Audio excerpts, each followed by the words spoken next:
1970년 말에 상은 문학이 나타났습니다.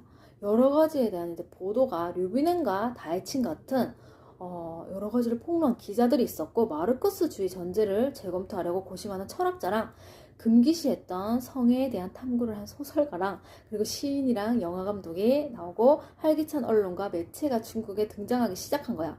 프로그램이 다양해지고 TV 문화적 힘이 굉장히 커지면서 해외로 갈 기회가 많아지게 되면서 외국인들도 중국에 많이 들어왔는데 여행을 이제 많이 갔어요. 그래서 중국인들은 중국의 중국어 출판물, 홍콩의 텔레비전 방송, 그리고 영어나 중국어로 방송되는 BBC랑 VOA 여러 방송 등 정부 통제를 벗어난 정보에 접근을 할 수 있게 된 거야.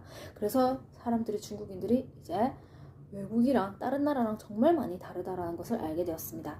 중국 지식인은 공산주의 체계를 이루는 기본 원칙에 항의를 하기 시작했고, 서양 사상에 눈을 뜨기 시작했고, 최초의 대자보들이 1978년 가을 베이징 민주벽에 붙은 민중들이 직접 대표자를 선출할 수 있는 권리와 진정한 민주주의를 요구하는 대자보를 이제 붙인 거야.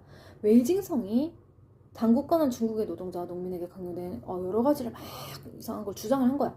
그러자 1979년 4월에 웨이징성이 체포를 당했고 14년 반 복역을 했습니다.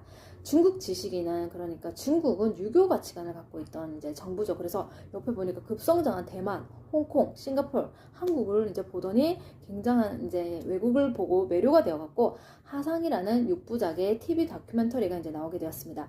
1989년 봄에 중국 문화와 여러 가지 정치에 대한 논쟁이 이제 길거리에서 논쟁을 하기 시작했고, 소련 수상 미하일 고르바초프에 의한 중국과 소련 간의 여러 가지 이야기를 이제 그 자리에 참석해서 여러 가지 이야기를 하고 세계 언론에 이것이 포착이 되었습니다.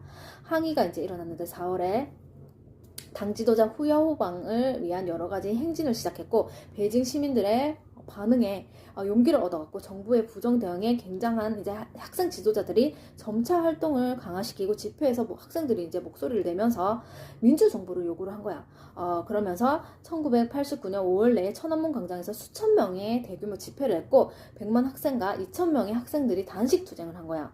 고르바초프가 방문한 5월 17일에 광장에서 베이징 학생이나 조직이나 외교부나 방송국 그리고 전국 남자 배구팀 그리고 공안 단과대학 같은 정부 조직이 이제 결성이 많이 돼가지고 90년 초에 수많은 젊은이들이 사기업을 이제 결성을 해서 야시장에서 노점을 좀 많이 하고 장사를 많이 시작했는데, 러시아인한테 팔 오리털 외투를 팔고, 일본에 팔 불교 물품과 그리고 미국에 팔 왕구 생산 공장을 창설을 했고, 1978년 이 당시만 해도 중국에 자동차가 없었는데 93년에 100만 대의